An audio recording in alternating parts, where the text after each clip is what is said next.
jemaat miliknya Tuhan, jemaat yang dikasihinya. Ibadah raya pagi ini sekaligus ibadah memperingati 80 tahun kemerdekaan Republik Indonesia. Kita lakukan dengan pengakuan, pertolongan kita datang dari Tuhan pencipta langit dan bumi serta segala isinya. Tuhan setia dan tidak pernah meninggalkan perbuatan tangannya. Turunlah atas kita sekalian kasih karunia dan damai sejahtera dari Allah Bapa, Anak dan Roh Kudus dalam ibadah raya dan ibadah HUT 80 tahun kemerdekaan Republik Indonesia pagi hari ini. Kami mengucap syukur Tuhan. Kami hidup di alam kemerdekaan. Bahkan kami di dalam Kristus telah mengalami pengalaman kemerdekaan itu yang kami nikmati sampai sekarang ini.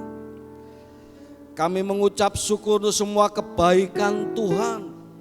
Kami mengucap syukur untuk semua pemeliharaan dan kasih Tuhan atas hidup kami, atas bangsa dan negara kami hingga sekarang ini. Dan kami rindu Tuhan mengagungkan Engkau, memuliakan Engkau. Sebab dengan apakah kami balas kebaikan Tuhan selain dengan penundukan diri kami dan juga kerinduan kami untuk mengenal dan semakin memuliakan Engkau dalam kehidupan ini. Mari bawa kami masuk dalam hadirat-Mu, menikmati sukacita-Mu dan menikmati pemulihan yang Kau kerjakan melalui firman dan Roh Kudus. Kami percaya Engkau bekerja ya Tuhan di tengah-tengah kami. Dimuliakanlah Engkau Tuhan, dimuliakanlah Engkau oleh setiap orang yang percaya yang beribadah pada pagi hari ini.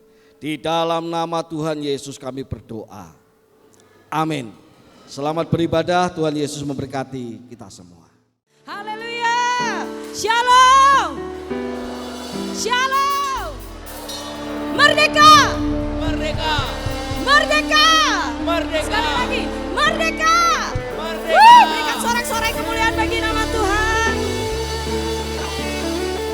Bapak Ibu yang terkasih di dalam Tuhan, pagi hari ini saya percaya kita semua mengalami sukacita dari Tuhan. Amin. Mari kita mau bersama-sama menyatukan hati kita, roh kita, untuk kita boleh bersama-sama meninggikan nama Tuhan. Sebab Tuhanlah yang layak menerima pujian penyembahan kita. Amin. Dan pagi hari ini kita mau bangkit, kita mau menyatakan kemuliaan Tuhan. Sampai setiap lutut bertelut, setiap lidah mengaku bahwa Yesus Kristus, Dialah Tuhan, Raja di atas segala raja. Haleluya. Yes, haleluya. Engkaulah Raja di atas segala raja Tuhan. Pagi hari ini dengan segenap hati kami mau bersorak-sorai memuliakan nama-Mu Tuhan.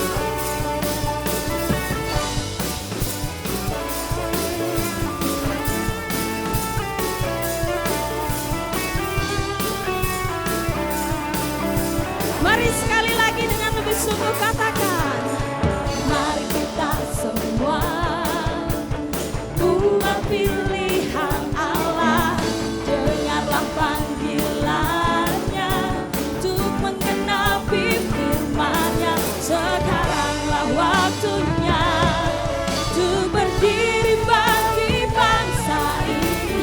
Mari maju umat pemenang, bukan bangkit, bukan bangkit, yes. Nyatakan kemuliaan-Nya, bukan bangkit, nyatakan kemuliaan, yes. Sampai setiap lutut bertelut, semua lidah mengaku Yesus, Yesus Kristus Dialah Tuhan, Raja segala raja. Dialah, jemaat Tuhan saja katakan, bukan bangkit, yes. Nyatakan kemuliaan, Bukan bangkit. Nyatakan kebesaran, sampai setiap lutut bertelut, semua lidah mengaku Yesus Kristus Dialah Tuhan, Raja segala raja.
kami lebih dari pemenang bersama dengan Engkau Tuhan.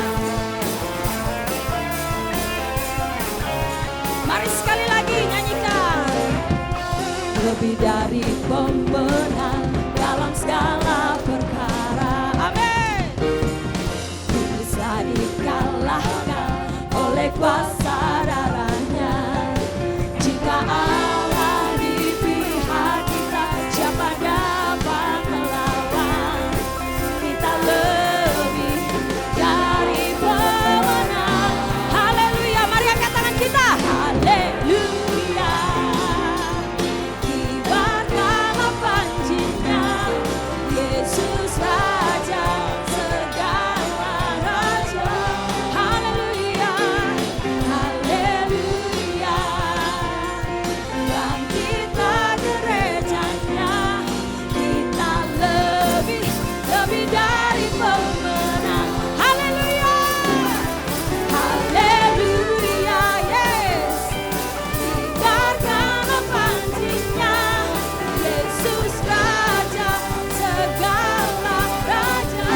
Haleluya, haleluya. Bangkitlah gerejanya, kita lebih dari pemenang. Katakan, kamu lebih dari pemenang. Saya lebih dari pemenang. Saya lebih dari pemenang. Katakan sekali lagi, kita lebih dari pemenang.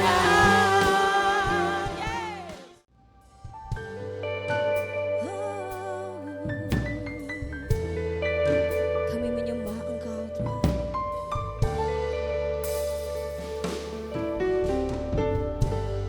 Ku menyembah dalam kudus hadirat-Mu. Hampiri tata kasih karunia-Mu Bapa.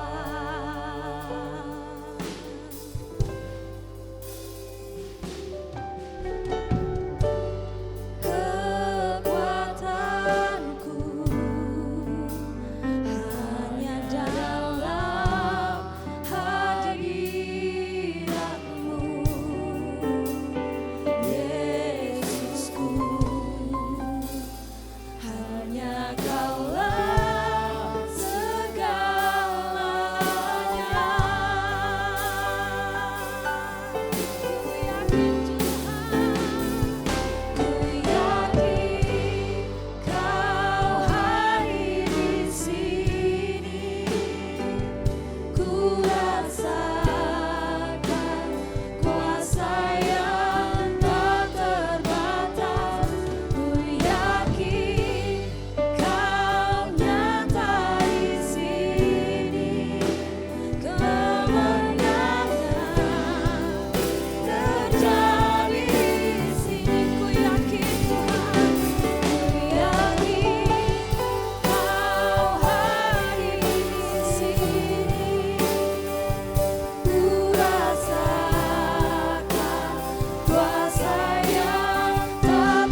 be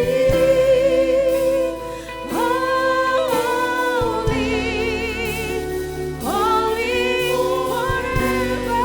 Mari kita semua bangkit berdiri. Mari katakan your name the highest. Your name is the highest. Your name is the greatest. Your name stands above them all thrones and dominions, all powers and positions. Your name stands above them all. Your name is the highest. Your name is the greatest. Your name stands above them all thrones and dominions, all powers and positions. Your name stands above. Your name is the highest. Is the highest. Your name is the greatest. Your name stands above them all thrones and dominions, all powers and positions. Your name stands above them all, and the angels cry, holy. All creation cries, holy. You are lifted high, holy, holy forever.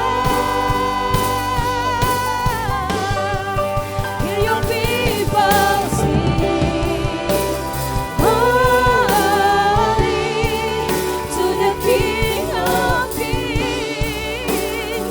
Holy, you will always be. Holy, holy forever. And the angels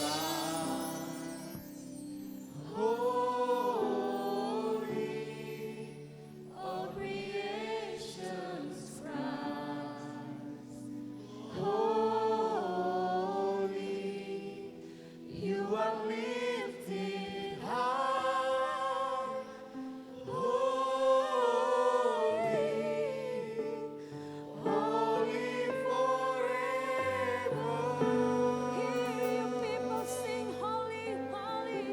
Hear your people sing, holy to the King of Kings. Holy, you will always be. Holy, holy forever. You will always be. You will always be.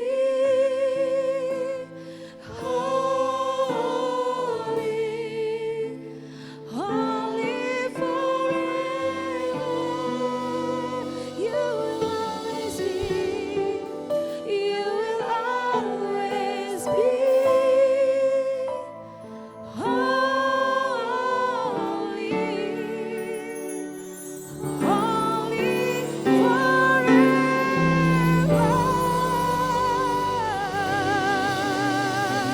Haleluya. Terima kasih Tuhan. Kami mendapatkan kesempatan yang indah untuk mengungkapkan bukan berdasarkan pengetahuan kami saja, tetapi bersama dengan Roh Allah yang berdiam di dalam diri kami. Kami mengagungkan Engkau Tuhan. Kami meninggikan Engkau Tuhan, sebab Engkau layak ditinggikan, diagungkan oleh seluruh alam semesta ini, oleh segenap ciptaan-Mu, oleh segenap umat-Mu ya Tuhan. Engkau ditinggikan dan diagungkan. Kudus, kuduslah Engkau, sebab Engkau kudus adanya. Kami mengucap syukur kepada Tuhan. Terima kasih Tuhan. Terima kasih. Sebentar kami mau mendengarkan firman-Mu. Biarlah semakin tampak kekudusan-Mu itu bagi kami. Semakin jelas wajah kemuliaan-Mu itu bagi kami. Sehingga kami menjadi anak-anak-Mu yang tidak mengeraskan hati, tetapi semakin melembutkan hati ini, menundukkan diri di hadapan-Mu, sebab tak tahan kami memandang kemuliaan-Mu yang luar biasa itu ya Tuhan. Terima kasih. Mari Allah Roh Kudus berkaryalah. Bentuklah kami seturut dengan kehendak-Mu, semakin berguna dan memuliakan nama Tuhan Yesus Kristus. Di dalam nama Tuhan Yesus kami berdoa. Amin. Silakan duduk jemaat yang dikasihi oleh Tuhan. Shalom. Puji nama Tuhan, jemaat yang dikasihi oleh Tuhan. Ya, saya pikir saya tidak perlu mengulang pekik kemerdekaan kembali. Kita langsung ke pembacaan firman Tuhan. Karena hari ini cukup padat, ada pembagian hadiah HUT, perlombaan dari HUT RI ke-80 yang dirayakan oleh Gereja Isa Al-Masih. Lalu juga ada pelantikan panitia Natal. Jadi kita gunakan waktu sebaik-baiknya tanpa mengurangi kepercayaan kita bahwa Tuhan itu berbicara kepada kita melalui firman yang kita dengarkan. Pagi hari ini juga bagiannya. 2 Korintus pasal yang ketiga, surat 2 Korintus pasal yang ketiga, ayat yang ke-12 sampai ayat yang ke-18. Surat 2 Korintus pasal yang ketiga, ayat yang ke-12 sampai ayat yang ke-18. Saya minta tolong bisa ditampilkan di layar LCD, saya akan bacakan dalam terjemahan baru jilid yang kedua. 2 Korintus pasal yang ketiga, ayat yang ke-12 sampai 18. Demikian firman Tuhan. Karena kami mempunyai pengharapan yang demikian, kami bertindak dengan penuh keberanian, tidak seperti Musa yang menyelubungi mukanya, supaya mata orang-orang Israel jangan melihat hilangnya cahaya yang memudar itu. Namun pikiran mereka telah menjadi tumpul, sebab sampai hari ini selubung itu masih tetap menyelubungi mereka. Ketika mereka membaca perjanjian lama itu tanpa disingkapkan, karena hanya dalam Kristus selubung itu disingkapkan. Bahkan sampai pada hari ini, setiap kali mereka membaca kitab Musa, ada selubung yang menutupi hati mereka. Ayat 16. Namun apabila seseorang berbalik kepada Tuhan, selubung itu diambil dari orang itu. Sebab Tuhan adalah roh, dan di mana ada roh Tuhan, di situ ada kemerdekaan. Kita semua mencerminkan kemuliaan Tuhan dengan muka yang tidak berselubung. Karena kemuliaan itu datangnya dari Tuhan yang adalah roh. Kita sedang diubah menjadi serupa dengan gambarnya dalam kemuliaan yang semakin besar. Saya akan mengulangi ayat 16 sampai ayat yang ke-18 yang menjadi pokok perhatian kita. Namun apabila seseorang berbalik kepada Tuhan, selubung itu diambil dari orang itu. Sebab Tuhan adalah roh, dan di mana ada roh Tuhan, di situ ada kemerdekaan. Kita semua mencerminkan kemuliaan Tuhan dengan muka yang tidak berselubung. Karena kemuliaan itu datangnya dari Tuhan yang adalah roh. kita sedang diubah menjadi serupa dengan gambarnya dalam kemuliaan yang semakin besar. Jemaat yang dikasihi oleh Tuhan, jemaat yang saya kasihi, di kemerdekaan, peringatan kemerdekaan Republik Indonesia yang ke-80 tahun 2025 ini, ada sebuah fenomena yang belum pernah terjadi sebelumnya, yaitu maraknya himbauan dan keinginan bahkan dari sebagian warga Indonesia untuk mengibarkan bendera Jolly Roger, bendera bajak laut itu, bendera One Piece miliknya Luffy. Anime tiba-tiba menjadi inspirator yang menginspirasi sebagian orang Indonesia untuk mengibarkan bendera itu, yang kemudian membuat pemerintah kita cukup gagap dalam menanggapinya. Kegagapan itu tampak dalam ketidaksepahaman apakah bendera itu boleh dikibarkan di samping bendera merah putih. Ada yang mengatakan, pemerintah ada yang mengatakan bahwa tidak boleh mengibarkan bendera Jolly Roger itu berarti sebuah tindakan yang makar.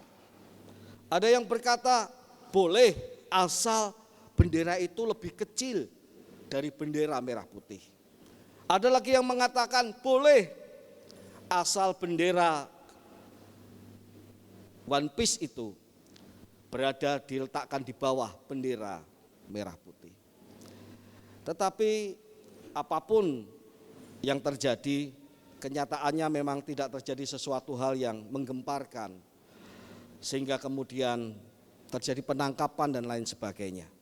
Tapi yang jelas bahwa ini menunjukkan ada sebuah kegelisahan di akar rumput pada rakyat jelata yang merasa bahwa Indonesia sudah merdeka 80 tahun, tetapi mereka belum merasakan kemerdekaan itu. Mereka masih sulit mencari pekerjaan.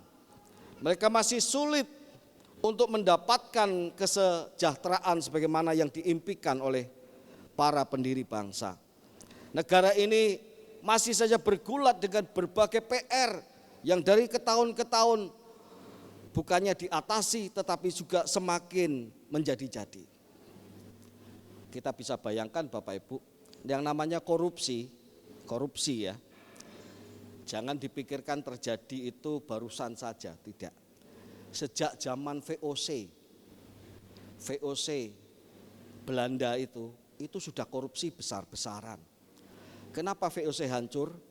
VOC bangkrut dan hancur itu karena dimakan oleh orang-orang dalamnya sendiri. Ya. Jangan pikir bahwa setelah kemerdekaan semua akan berubah baik-baik, tidak. Pada awal kemerdekaan Indonesia ini juga sudah digerogoti dengan korupsi. Banyak tokoh-tokoh pejuang itu merasa berhak mendapatkan lebih dari yang lain, sehingga mereka berkata, kami kan sudah berjuang. Kalau apa salahnya kalau kami menikmati lebih daripada yang lain? Sehingga saat didirikannya partai-partai politik, saat itu juga korupsi sudah terjadi sejak Indonesia dinyatakan kemerdekaannya. Dan itu terus terjadi hingga sekarang ini.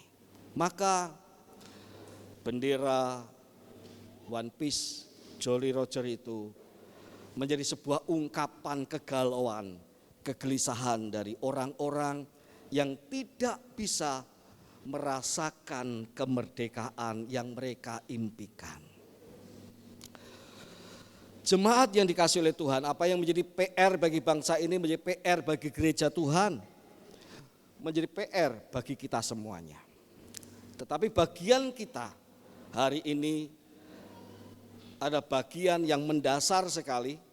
Kita mungkin tidak tahu bagaimana caranya untuk memberikan sumbangsih kepada bangsa dan negara ini. Tetapi satu hal ada baiknya dan yang paling utama, kita memberikan perhatian pada kemerdekaan yang Tuhan Yesus berikan, yang menjadi pondasi bagi kita untuk mengisi kemerdekaan di bangsa dan negara kita ini. Jemaat yang dikasihi oleh Tuhan, ada banyak orang yang sangat merindukan dan haus apa artinya kedamaian, apa artinya kemenangan, apa artinya kemerdekaan secara rohani. Agama terbelah menjadi dua bagian. Yang satu agama yang justru menyelubungi kemerdekaan itu, dan yang kedua adalah agama yang membuka akses pada kemerdekaan itu. Yang satu agama yang menghalangi setiap umat yang percaya untuk bersentuhan dengan Tuhan. Yang lain lagi agama yang membuka akses pada setiap orang yang penganut agama itu untuk, terima kasih saudaraku, Tuhan berkati, membuka akses untuk mengalami Tuhan dalam hidup mereka. Agama yang menyelubungi itu diwakili oleh agama Yahudi. Agama yang oleh Rasul Paulus disebut sebagai agama yang terdiri dari hukum-hukum yang tertulis pada loh batu. Agama ini menghalangi setiap orang untuk bersentuhan langsung dengan Tuhan.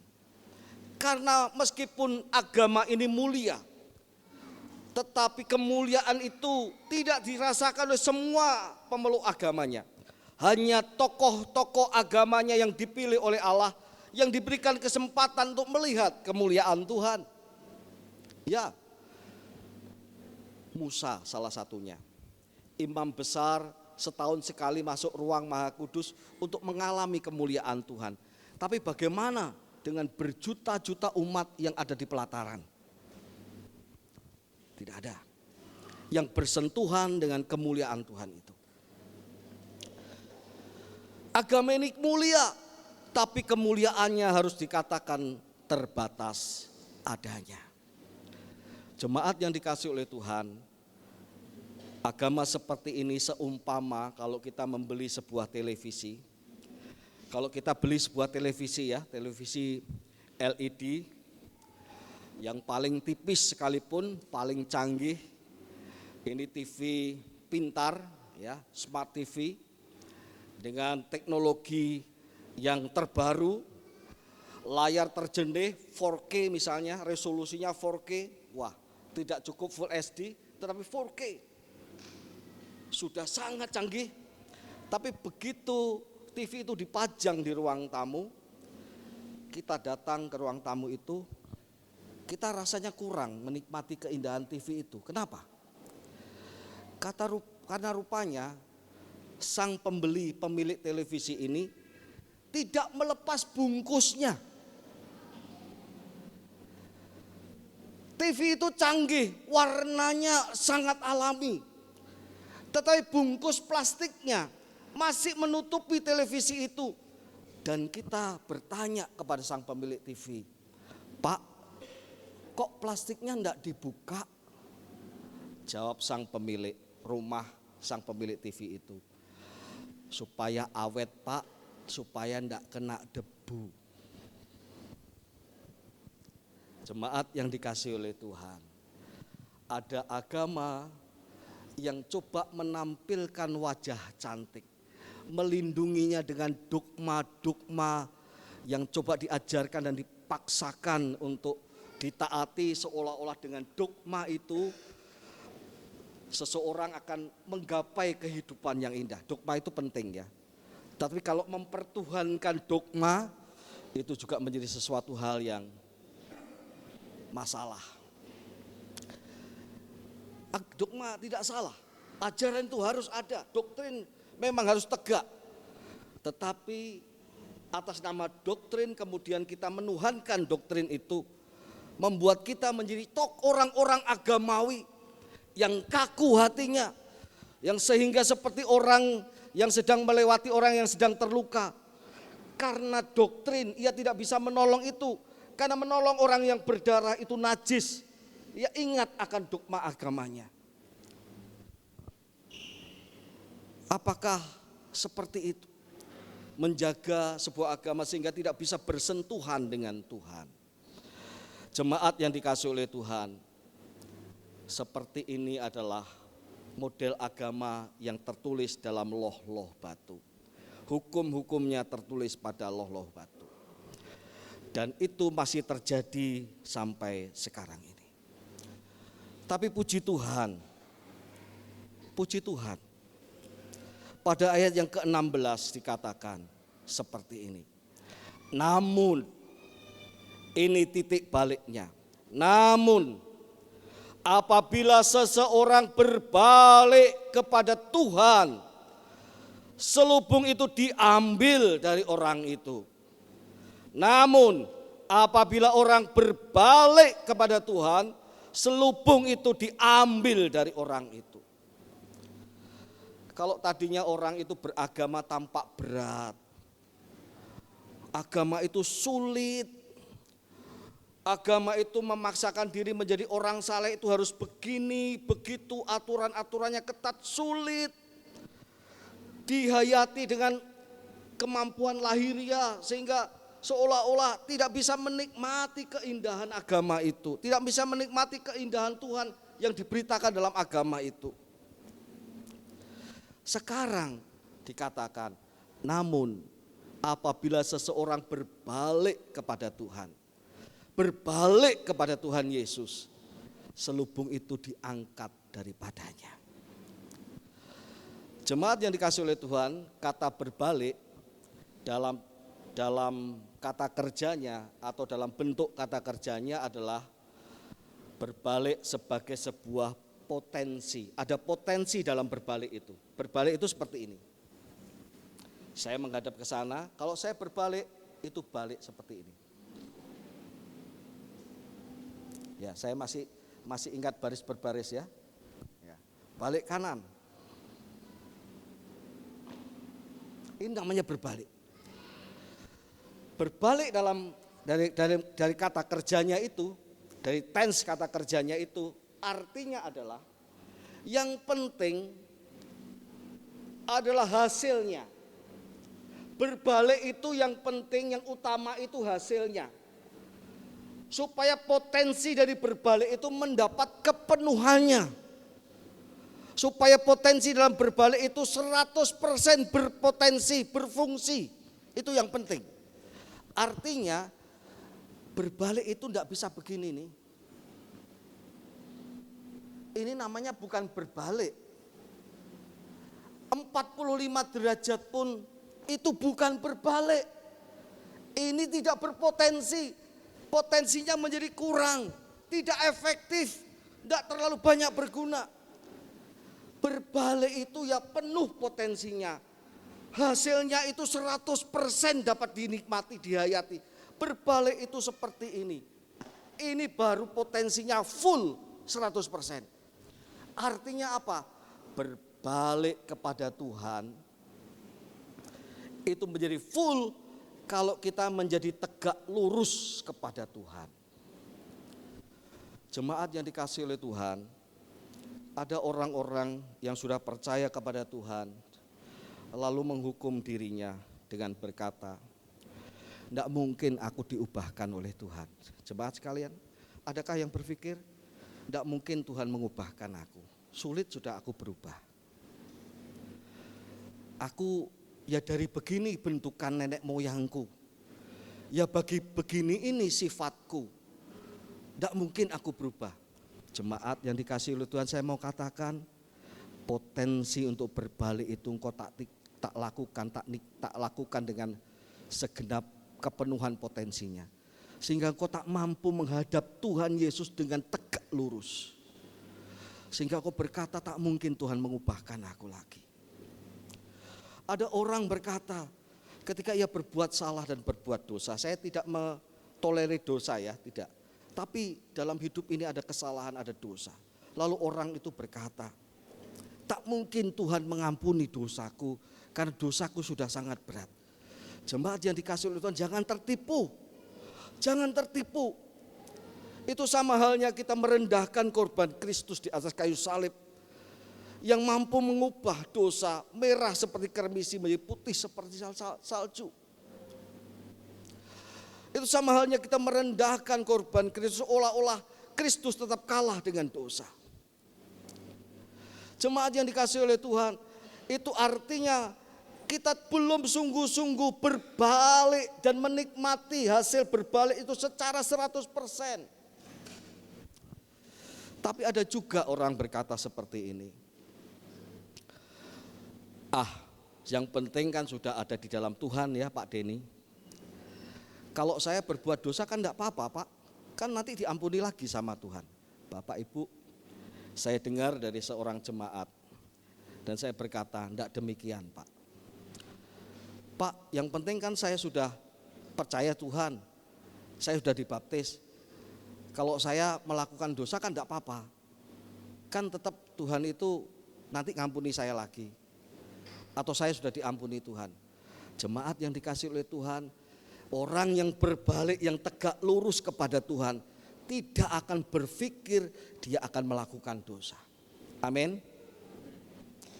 Orang yang tegak lurus kepada Tuhan sudah berbalik dan ia menikmati fungsi 100% ia menghadap Tuhan. Yang dipikirkan adalah aku mau memuliakan Tuhan, aku mau hidup untuk Tuhan. Bukan berpikir sudah menghadap Tuhan, nikmati dosa lagi kan nanti diampuni ya Pak. Meskipun saya tahu kesalahan kita pasti diampuni Tuhan, tetapi orang yang tegak lurus kepada Tuhan berbalik tidak akan berpikir untuk menggunakan kesempatan itu untuk berbuat dosa. Jemaat yang dikasihi oleh Tuhan, oleh sebab itu sebagai orang-orang percaya, kita mesti sungguh-sungguh tegak lurus di hadapan Tuhan. Adakah di antara kita hari ini tegak lurus di hadapan Tuhan? Saya rindu semua jemaat Tuhan tegak lurus di hadapan Tuhan. Adakah yang ketika sedang ada problem coba cari pertolongan yang lain? Bahkan pertolongan yang bertentangan dengan kehendak Tuhan. Datang ke Loya itu masa laluku Pak. Tapi sekarang ini kalau Tuhan tidak bisa tolong, siapalah yang bisa tolong Pak, saya mau ngikuti. Lalu mau cari Loya lagi. Ada? Bapak Ibu jangan. Kenapa? Karena kita tetap akan terpenjara sebagai orang yang tidak bisa menikmati Tuhan. Tidak bisa menikmati kemerdekaan yang Tuhan berikan.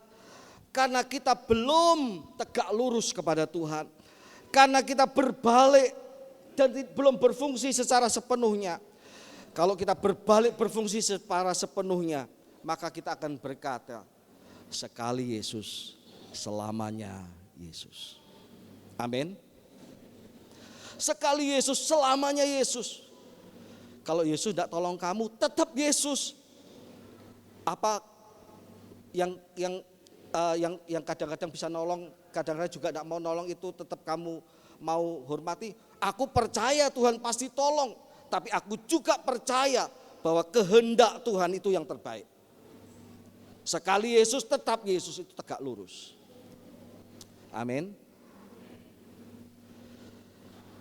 Baru-baru ini, hari Jumat kemarin, saya ke Rumah Sakit Sudarso. Secara tak sengaja saya ketemu dengan Pak Gersom.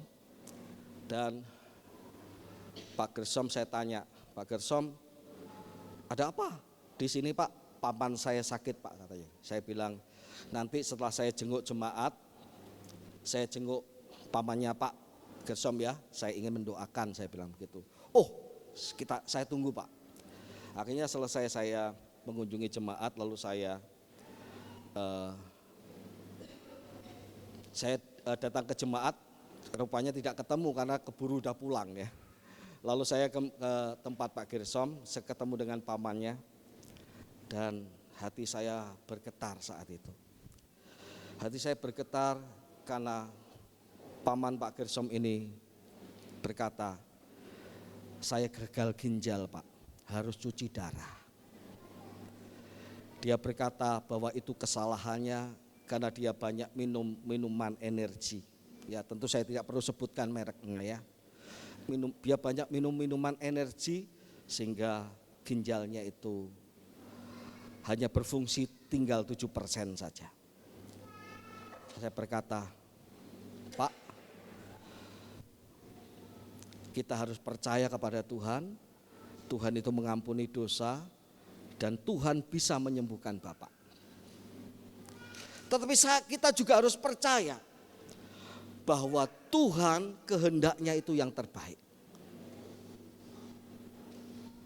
Jadi saya tidak bisa berdoa tanpa keyakinan atau dengan keraguan-raguan atau dengan keyakinan 80% tidak bisa. Saya mesti berdoa dengan 100%. Tapi sekaligus saya juga tunduk 100% pada kedaulatan Tuhan. Artinya disembuhkan oleh Tuhan tetap Yesus. Lewat jalan, kalau Tuhan jalan, dia katakan cukuplah kemurahanku bagimu. Kamu cuci darahlah, dalam proses ini tetap Tuhan Yesus. Amin. Nah itu. Itulah kemerdekaan Bapak Ibu sekalian. Di mana orang merasakan Tuhan bukan berdasarkan dogma doktrin lagi, tetapi Tuhan itu yang diajarkan itu, yang masuk dalam pengetahuannya itu dialami oleh dia. Bahkan yang pertama-tama adalah pengalaman, baru kemudian pengertian. Saya ingin tutup khotbah saya, rupanya cukup lama juga. Bapak Ibu, yang pertama itu iman, lalu pengalaman, baru pengertian. Ya. Iman, pengalaman, pengertian. Jangan dibalik. Aku mau mengerti dulu, aku mau mengalami dulu, baru aku beriman. Ini bisa terjadi seperti Thomas. Ia mau mengerti dulu, ia mau mengalami, mau mencucukkan jarinya di lubang paku, di lubang tombak, baru dia beriman, baru dia percaya. Tetapi dari ayat 16 ini kita diajar untuk beriman dulu, mengalami, dan kemudian berpengertian. Bapak Ibu, beriman dulu kepada Tuhan, berbalik, mengalami artinya berbalik kepada Tuhan. Yang kedua, mengalami selubung itu dibuka. Yang ketiga, mengalami kemerdekaan itu. Yang keempat, baru cari pengertiannya. Jemaat yang dikasih oleh Tuhan, iman baru kemudian membuka diri untuk pengalaman dengan Tuhan. Hari ini mau tegak lurus kepada Tuhan, amin. Berbalik 180 derajat, amin. Tegak lurus pada Tuhan. Kedua, biarlah selubung itu dibukakan Tuhan dari kita. Selubung itu dibukakan Tuhan dari kita. Sehingga kita bisa tahu apa artinya kemerdekaan yang sejati. Sehingga kita tahu bisa punya pengalaman kemerdekaan yang dikerjakan oleh Roh Tuhan di dalam diri kita. Bukan dengan pengertian kita lagi, bukan dengan pengertian kita saja, tapi juga dengan pengalaman kita, dengan hati kita. Kita mengalami kemerdekaan yang Tuhan berikan kepada kita. Saya kasih contoh. Kalau Bapak Ibu melihat seseorang memuji Tuhan, mengangkat tangan, ia bergirang sambil memuji Tuhan, apa yang kira-kira di pikiran kita? Wah, dia orang yang bersemangat. Wah, dia orang yang sungguh-sungguh. Artinya kita mau berkata, aku pun bisa kalau mau seperti itu, aku pun bisa bergirang dan berjongkrak seperti itu kalau aku mau. Tapi aku rasanya enggak maulah, cukup begini saja. Tetapi saya mau katakan Bapak Ibu, kalau kita mengalami apa yang disingkapkan oleh Tuhan, kita tidak akan berpikir siapa kita. Tapi kalau Roh Tuhan itu menyingkapkan selubung itu, kita menjadi dekat dengan Tuhan dan mengalami Tuhan itu. Maka siapa yang tahan untuk tidak bersuka cita? Masih mau tanya, siapa yang tidak tahan untuk tidak bersuka cita? Tidak ada yang tahan. Setiap orang akan menyanyi tidak seperti biasanya. Orang akan menyembah tidak seperti biasanya. Orang akan beribadah tidak seperti pada umumnya. Tetapi ada sesuatu yang berbeda, yaitu pengalaman dengan Tuhan. Pengalaman kemerdekaan yang Tuhan berikan. Sehingga orang itu bisa mengungkapkan sukacita, penundukan dirinya dan penyembahannya kepada Tuhan dengan cara yang berbeda dari sebelumnya. Tentu dengan tetap tertib ya. Itulah sebabnya Raja Daud menari-nari di hadapan Tuhan. Guru-guru sekolah minggu tahu, bila Roh Allah ada di dalamku, ku kan menari brek-brek seperti Daud menari. Bila Roh Allah ada. Tetapi seringkali orang kemudian tidak tahu, ia bukan hanya bersemangat, ia bukan hanya bergirang sama seperti orang lain bisa bergirang, tetapi ada sesuatu yang membuat ia bergirang, dan itu tidak seperti kebanyakan orang bergirang, karena ada Roh Allah di dalam dirinya yang membuat ia bersentuhan dengan Roh Allah itu. Dan siapa yang bisa tahan? Kalau ada orang melihat orang percaya mengasihi musuh, memberi makan kepada mereka yang lapar, yang meskipun orang itu memusuhi dia. Kalau ada orang percaya itu menunjukkan syukurnya di masa-masa sulit yang sedang ia hadapi. Orang berkata, oh dia orang Kristen pantas seperti itu. Kalau aku pun jadi Kristen aku pasti seperti itu. Enggak Bapak Ibu. Orang perlu tahu kenapa orang bisa mengasihi musuh. Kenapa orang bisa mengucap syukur dalam keadaannya yang membuat ia sebenarnya tidak mampu mengucap syukur. Karena ia menikmati kemerdekaan yang Roh berikan. Sehingga ia tahu dalam segalanya, dalam segala keadaannya, ia lebih daripada pemenang.